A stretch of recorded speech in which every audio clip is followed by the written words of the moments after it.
Hey, welcome to the Tales of a Gearhead podcast. I'm your host, Stacey David. This podcast is brought to you by LMC Truck. Keep them on the road is their slogan, and they supply the parts to help you do that. Also, Cornwell Tools, the choice of professionals and hot rods and enthusiasts alike. If you want quality tools, Cornwell's the place to go. Let's get to it.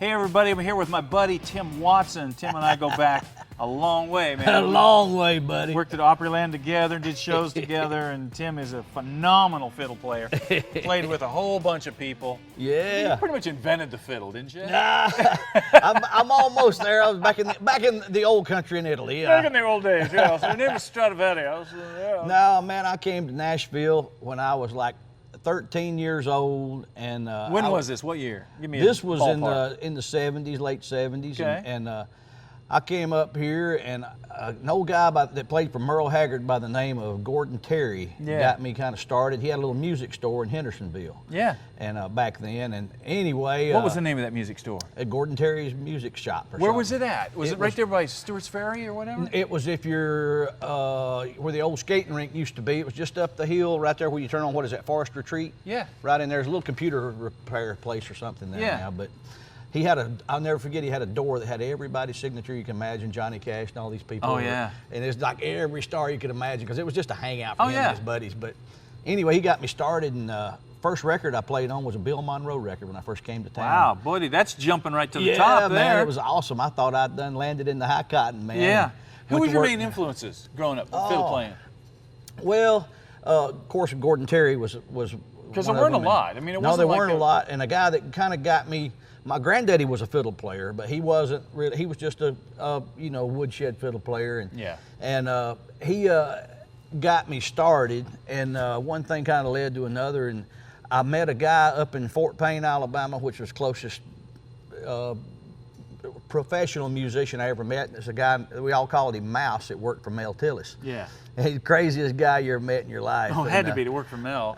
yeah, I met Johnny Paycheck at his house one night, Yeah. man, but that's another story I can't tell on the air. But anyway, he was an awesome player, but I'll never forget, he'd get drunk real bad, and I play fiddle back then. I played with a real stiff bow arm. Yeah. And he would get drunk, and he'd slap my arm, and you ain't never gonna mount to nothing playing like that, you know, and taught me to use my wrist and my elbow and my shoulder. Like a rag. And the whole thing is like, he said, you gotta be limber like a snake. And man, and I give him credit for every bit of my success, because as far as a fiddle player, because man, I got speed like nobody on that bow arm, you know, and that made all the difference, and making it smooth too, you know. And, Oh, yeah. but there's a lot of guys like that, and then ended up coming to Nashville with little bands from down there, you know, and meeting people up here, and then that just kind of one thing led to another, and ended up I was playing all the clubs down in Alabama and really doing well with that, you know, and a friend of mine was like, man, Opryland's having auditions in Birmingham, Alabama. You got to go. And I was like, man, they don't care nothing about hearing me, you know. Yeah. I told him, I said, man, I don't read music. I don't know anything about any of that. And he was like, you're going, you know. And I'd been playing a bar the night before, and I was pretty hungover. And he called me. He was like, you're going. And I kept telling him, no, well, he's knocking on my window. I live way out in the country. He was knocking on my window way on Lookout Mountain. And he shows up in a little Pontiac Fiero. Oh, yeah. And brand new. Well, at yeah, the we'll time. forgive him for that. Yeah, I know it. It was beautiful though back then. Oh, yeah, they were cool. It was badass. But anyway, we go down to Birmingham, and I go in. They had, remember they had these forms you filled out when you went in, and it asked, do you have accompaniment tape? Do you have accompaniment music? Do you need a musician to back you up and all this stuff? And so I was like, no, and it's so they wanted to know what songs you're going to do. Yeah. And I just wrote in big letters across the whole pages thing. And I said, what do you want to hear? Yeah. And so I just left it at that, because I figured I didn't have a chance. Well, I walk in there, and they got this was before Star Search and all that, and there's the panel of judges there, John rough. Haywood and all them guys. Oh, yeah. So they're all sitting there looking at me, and John kind of snickers when he's reading it. Lloyd Wells. Lloyd was great, he man. was intimidating, man. And they're all looking at it, and John says, well, play us a hoedown. So I played some old hoedown. He says, now play us a something pretty. Yeah. So I played Tennessee Waltz, and I sang it, and with no accompaniment. Yeah. And that goes from way low to way high, you know. And I always, most of my career, been a singer. Yeah. And so I got finished, and Phil Stegner was trying to be smart about it, and Yeah. he says, "What key are you in?" And he hits the note on the piano, and I just happened to be right on with no accompaniment for the whole song. Yeah. So luckily my pitch didn't move. And so they said, Well, "Now you're a good singer." Yeah. They said, "Now play anything you want to play." So I played this, just blazed this version of Orange Blossom, you know. Oh, yeah. So I get a standing ovation at UAB, the University of Alabama, Birmingham, from all the people that are waiting to audition. So they stand up and give me an ovation. So John Haywood's kind of over there just grinning, you know, and they're writing everything down, and they've been cutting people off. So I ended up getting a call like in 2 days to come up and play at Opryland. So I started out there, and that was in 84, 85. Right. Now, did you always do your own show? Yeah. No, I can't say that. When I was young, I didn't. No, I was backing up. I was always the kid in the group, you know, so I was backing up all kinds of folks. I played at Talladega one year for race week was always a big deal in Alabama, you know, so I remember playing this big club they built right out of Talladega, and I was backing this dude up, biggest redneck in Alabama. Oh, yeah. And we used to play these chicken wire joints. You know, people think that's Oh, no, fake. I played them. Dude's crazy. Oh, yeah. So we're in there. I'll never forget it, because I wasn't old enough to be in the place. Oh, yeah. And I'm backing this dude up, and I all saw of a sudden, my first boobs in one of those places. Oh yeah, I did too. I did too. We're out there, we're playing, and this girl's, her blouse falls open, and her boob falls out. Well, and we're playing, it's like, anybody, is that what I think it is? Oh, I know. And I was a kid. I was scared of them. Them things was scary. That lady pulled out at this club. You didn't want to see them. It's like, put those up, ma'am. We've seen them. But anyway, man, I'll never forget. This chair goes flying, man. You know, and there's bulbs breaking and stuff. You know, and this big fight breaks out. It's race week, so there's people from everywhere. Yeah. Well, man, I get behind this dude, and I'll never forget, because this guy kept coming up, messing with him. Kept coming up the stage right in front of us. You know how your mic, anybody hits your mic, it hits you in the mouth. Oh, you know? gosh, yeah. So he kept messing with this guy. Oh, dude. This guy kept coming up and getting loud, requesting this song. Well, I'll never forget, this dude played a Les Paul. Yeah. And he just pulled that Les Paul up to the side and hit this dude between the eyes with the butt end of that Les Paul. Knocked him out cold as a cucumber, man. Yeah. Right out in the middle of the dance floor. Never missed a beat. Nobody ever stopped. We kept playing, man. Security come up and drug him off. His girlfriend screamed. But that's the kind of people I played with when I was a kid. Oh, yeah. You know, you hear me talk about tools a lot, and there's a reason for that. Because we couldn't do what we do as car guys without tools. And we always need quality tools. And I always encourage people to find the best quality tool that you can. And for me, you know, after years of doing this, decades now, I haven't found anybody better than Cornwell Tools. And there's they've been in business for 100 years. So obviously they know what they're doing. They continue to push forward in their tools and their boxes. They continue to push forward in new technology. I'm always eager to see what they come out with, and I will recommend them many times to you guys. There is a difference between buying something American and buying something that's an overseas imitation. And you guys that are car guys and tool guys, you know what I'm talking about. So check them out, Cornwell Tools. You won't be disappointed.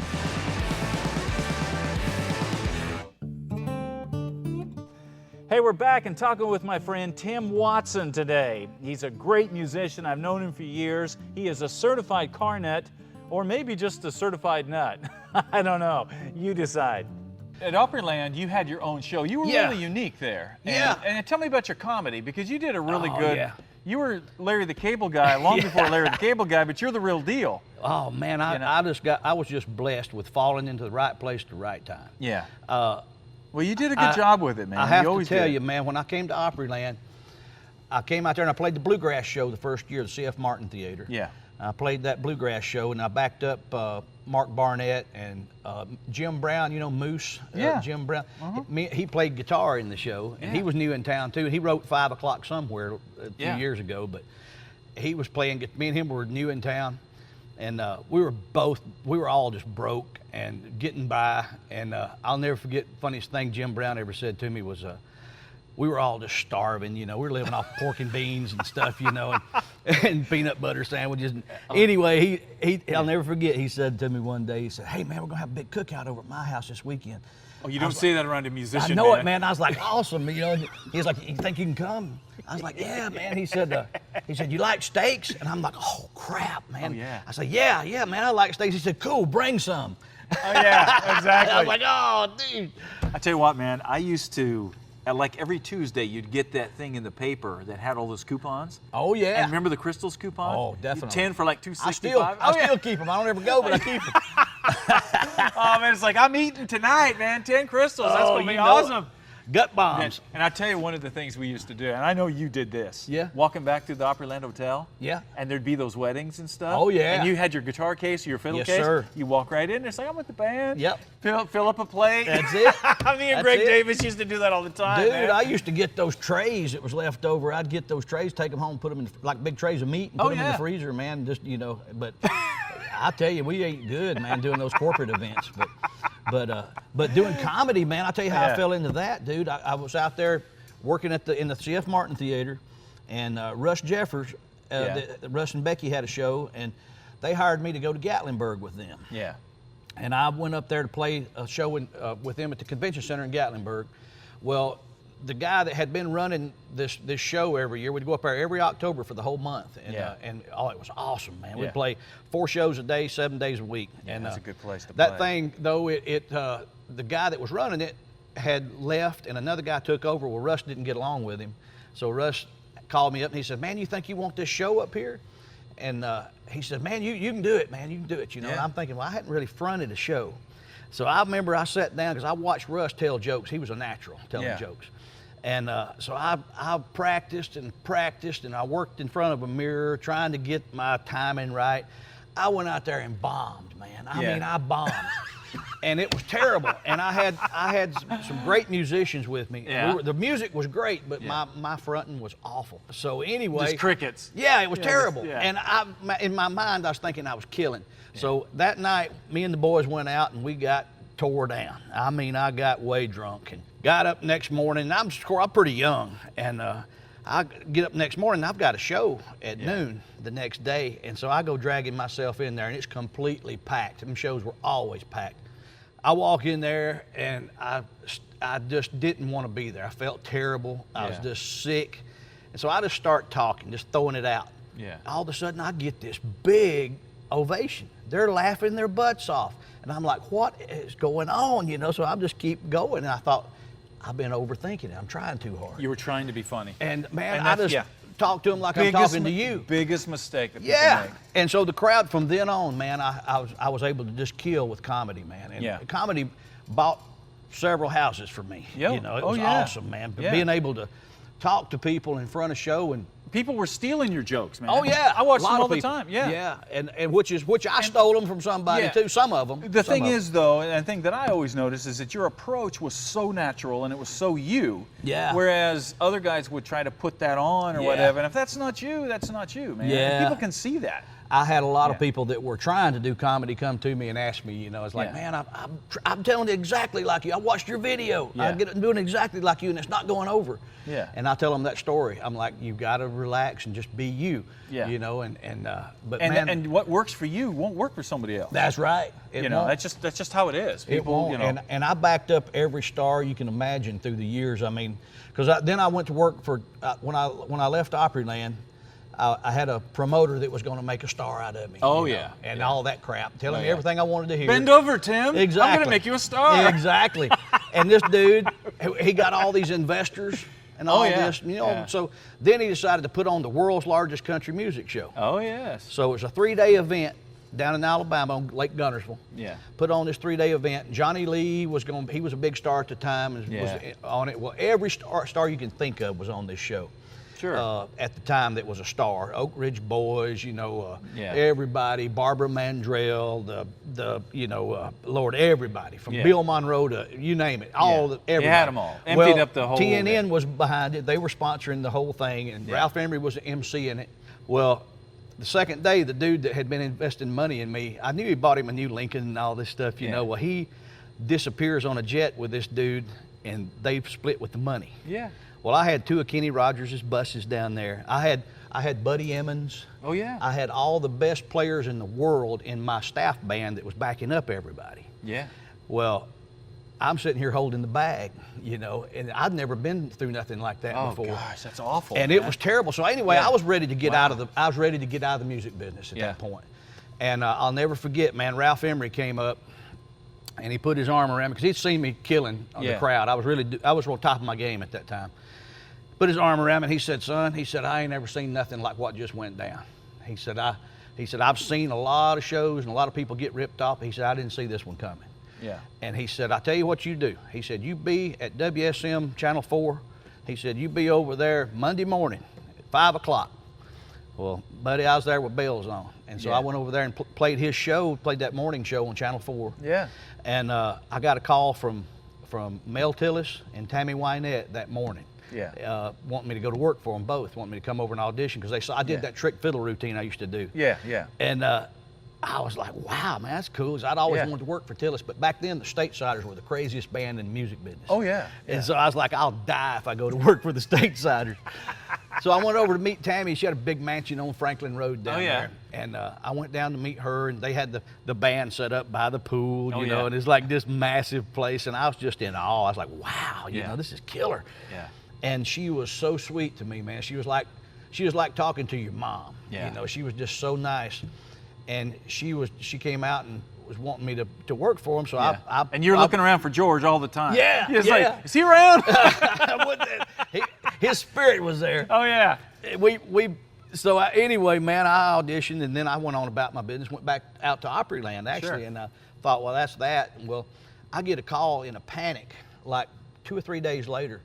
And they're overdoing, back then, Nashville Now was a live television show on the Nashville Network.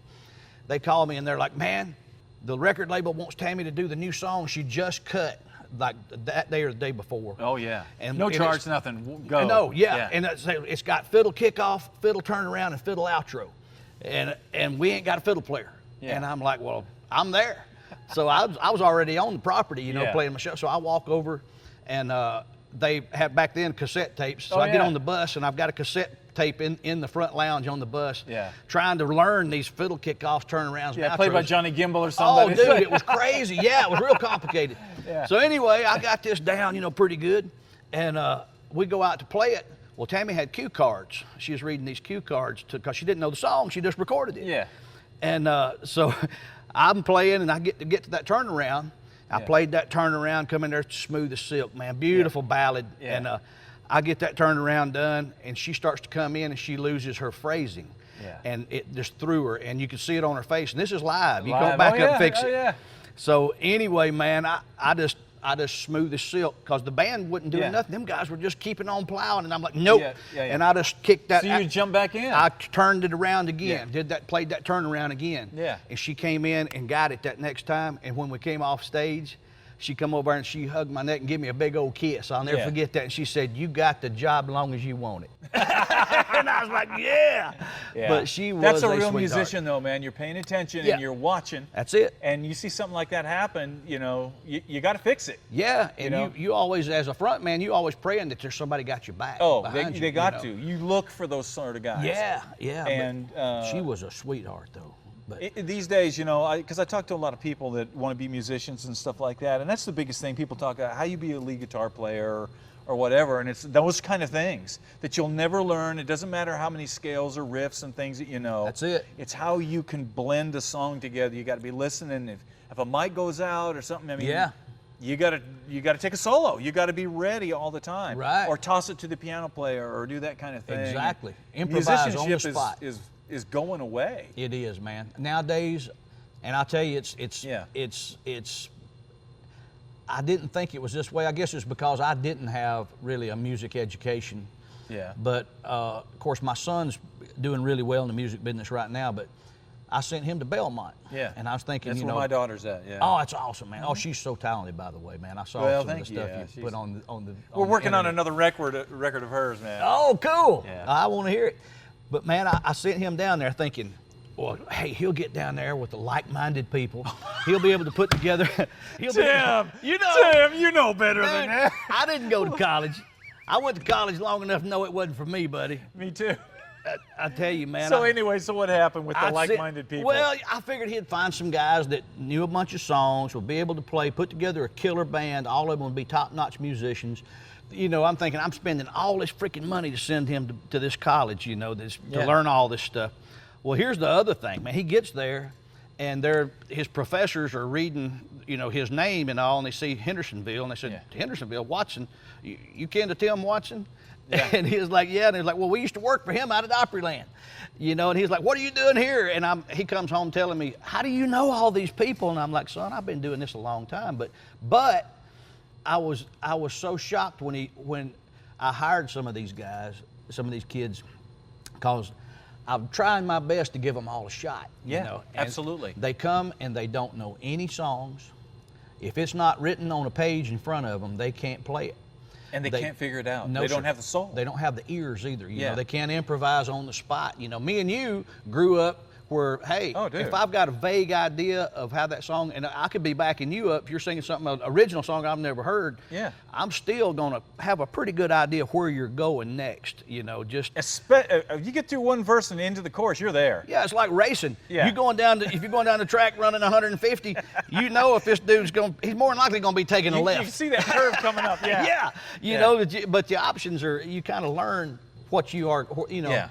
But these kids didn't have no idea, and it just killed me, man. I was like, oh my God, all I've done is spend a lot of money and waste his time. You It know? makes you wonder what they get out of it. I know. It's like, because it's like, you know, and I've asked Talon that before. I'm like, don't ever do music if you don't love it. Oh, exactly. Because if you don't love what you're doing, why are you doing it? Exactly. You know, and she ran into the same kind of thing. She started getting all these instructors and these people, and she started losing the love for it. And finally, yeah, I'm like, they'll take it out. I'm like, listen, go back to doing forget what they say. They don't know. If they knew what hits were, they'd have them. That's right. That's exactly right, man. And that's always the thing. We run into that a lot in the car industry as well. You see a lot of these guys, you know, they watch shows and this and that, and they come in and they dink around with a car in their driveway. So they're like, I'm a car builder now, and I know how to weld because I watched somebody do it on TV. And it's like, no, man, you got to learn the skill. Exactly. You know, one question I get a lot these days is, where do you go to find quality tools? And that's a legitimate question, because you used to be able to go down and buy them at the hardware store, but you can't anymore. But a great solution is somebody like Cornwell Tools. Not only are they America's oldest tool company, they've been in business 100 years, man, so they know what they're doing. It's the top level tools, but they also deliver right to your door. So all you have to do is get on their website, find out where a dealer is near you, and the guy will show up. You know, you can have him show up weekly, daily, monthly, whatever, and he will take care of your tool needs. So if you're looking for quality tools, the best in the business, check out Cornwell. You won't be disappointed. Let's talk about your automotive background. Oh, okay. A lot of people don't realize that you're a car guy. You're sitting here in an Indian motorcycle shirt.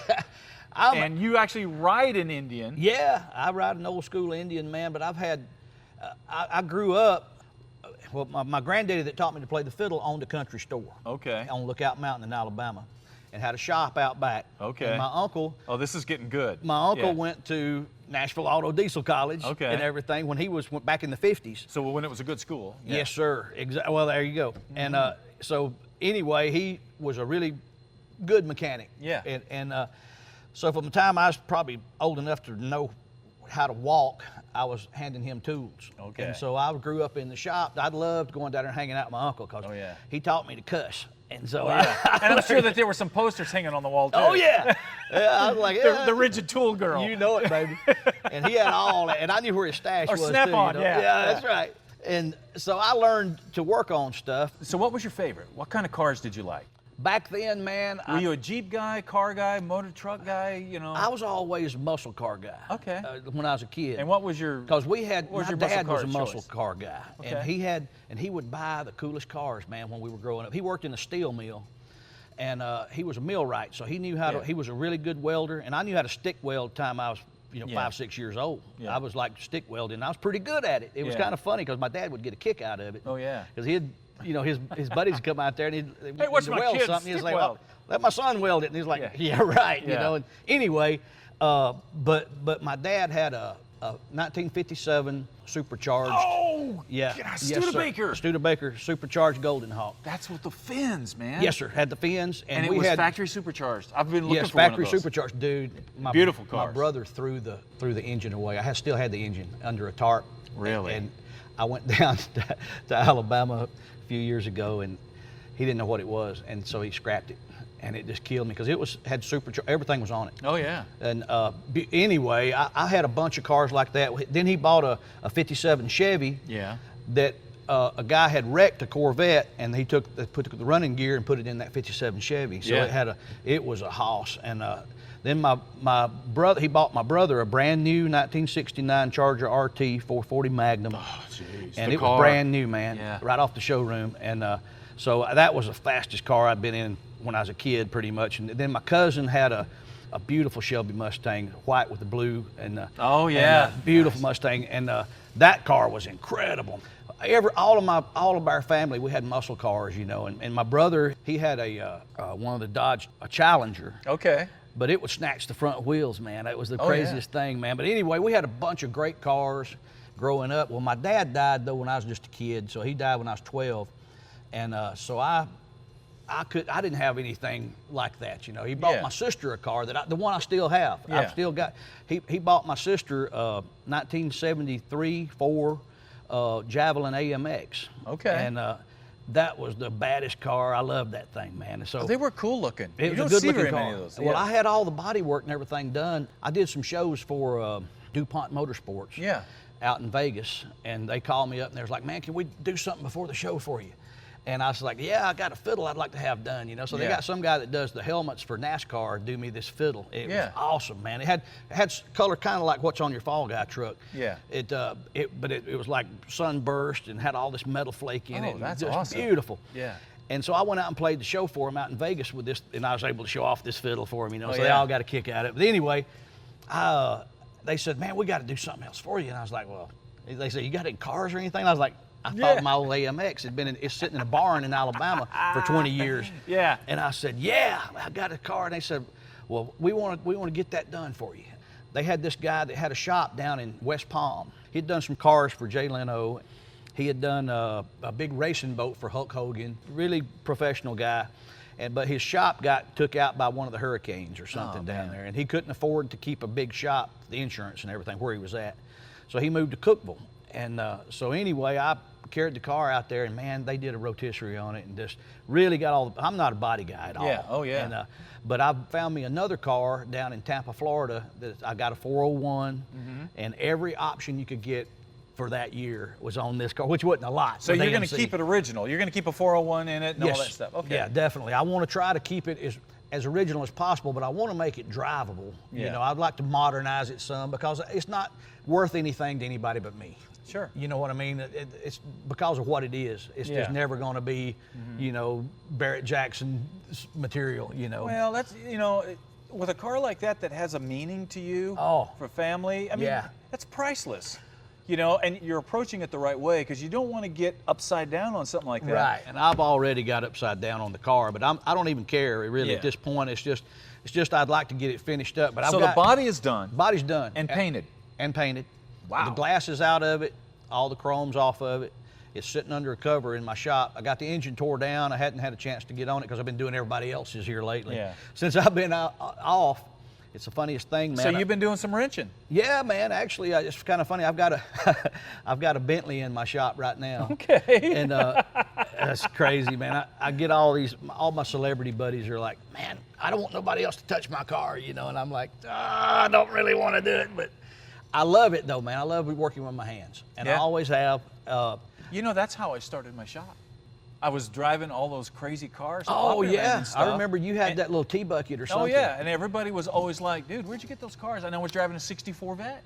Oh yeah. When I wanted to go to the Opry, I just drove in. I didn't need to stay. They don't even slow you down. It's like, well, it's a '64 Vet. Obviously, this guy's supposed to be here. I didn't have any tags or anything, man. Oh man. But people started saying, "Hey, you know, where'd you get the car? Can you build me one?" Yeah, well, and I was like, "Well, sure." When I was still a kid in Alabama, I mean, I was telling you about my granddad's shop, but I had started working on everything for everybody. You know, tillers and everything, whatever, you know. And there was a motorcycle shop in a little town close to me, Gadsden, Alabama. Everybody, that was a hangout, you know. Everybody went to motorcycle shop. So I went down there, man, and I'll never forget, I was 15, and I had a little Kawasaki 100 motorcycle I used to ride. And so I rode it down there, and I go in and ask the guy for a job. He says, "What's your qualifications?" I said, "Well, I can fix anything in this shop." He said, "I'll tell you what." He said, "We got a little bike back here that these guys can't seem to fix." Said they put a carb kit in it. They put, you know, back then plugs and points, and they've done everything they know to do to it, and it still won't run. Said it'll idle perfect, but it won't rev. Yeah. And I'm thinking, pretty sure I know what that is. Got no gas in it. Well, I knew old two-strokes will load up, you know, the exhaust will clog up from carbon. And so I go out there and I pull the exhaust off in just a few seconds, you know, and I'm like, and it was choked down. You couldn't get your little finger through it. Oh, yeah. And I was like, geez. So I poke it out, and I go by the front door out there wheeling this little bike. Yeah. And I go in, the guy says, you're hired. And said, go get your tools. And so I come back and worked at this little shop. I was playing music at night and working in this little shop and going to school, trying to put it all together. Then I started working on boats, and I worked in a boat shop, and I got my factory training on that stuff, and working OMC and Mercruiser. Did that till I ended up moving full-time to Nashville. But I'd come up on the weekends, and of course, when I was still in high school, I was opening for I did George Strait's first tour. Oh, yeah. Ricky Skaggs, Conway Twitty, did a lot of shows with him. Oh, yeah. Bunch of them, and I was still in high school, and I'll never forget, man. I'd come in on, back to school on Monday. Everybody'd be like, "What'd you do this weekend?" I'd tell them, they'd think I was lying. Oh yeah. And it was so funny because I kind of just quit saying anything about it until a tour bus pulled up and picked me up at school one day. You found that out, I'm sure, as you in the place. You can't just talk about what you do, which is to anybody. No, because people don't think get you're it. Kidding. Yeah. They think you're kidding, or they think you're bragging. Right. Yeah. So you just don't say nothing about it. I had James Burton in here. We were doing a thing. I love James. And everything. I mean, you think our Rolodex is big? Oh, I mean, he's like, and he's sitting on his phone. He goes, "Oh, there's Mick Jagger. I got to call him back. And I got a session with Brian Setzer tomorrow, and all this stuff." And he ain't name dropping. No, that's his life. That's it. And it's the same thing in your own way and our own way with the stuff that we're doing. So your group that you can trust, that you can talk with, gets kind of small. It really does. Because some people, they don't understand it. And they, like you said, they think you're bragging or whatever, And I mean, I used to care a lot more than I do now, No, I don't even care. I really, the older you get, the less you got a smaller circle of friends that know you and know what you do and where your heart is. Sure. I ain't caring about being the best of anything anymore. I just want to be happy and do my thing. And because like I said, you've known me forever and done about everything. I mean, I worked with Waylon and Willie and everybody, through the years, and I've been blessed to be able to still be doing it. And, and I thought I was going to retire, I thought I was going to kick back. Oh, you'll never retire. Man, you and your wife are busy. And how many years now you guys been married? Let's see, 30. 30 years. Congratulations, And we were together for like 6 years before that, dude. Just making up your mind. Yeah, I really was. I was touring all the time. I thought she ain't going to put up with this lifestyle. She's got the patience of Joe. How long y'all been married now? 27, man. That's awesome, dude. See, I knew that question was coming, so I made sure I knew the right number. Catherine and I both are kind of like, is it 25, 26? No, man. Yeah, because we got married in 1990, so that's easy for me to figure out. I try to do everything on even numbers. Keep in mind, this podcast is made possible by our friends at LMC Truck and our friends at Cornwell Tools. All right, that wraps it up for us today. It is time for you to get out there, start working on something, build something with your own two hands, send in your questions, send in your pictures, let us know what you're working on. All right, we'll see you later.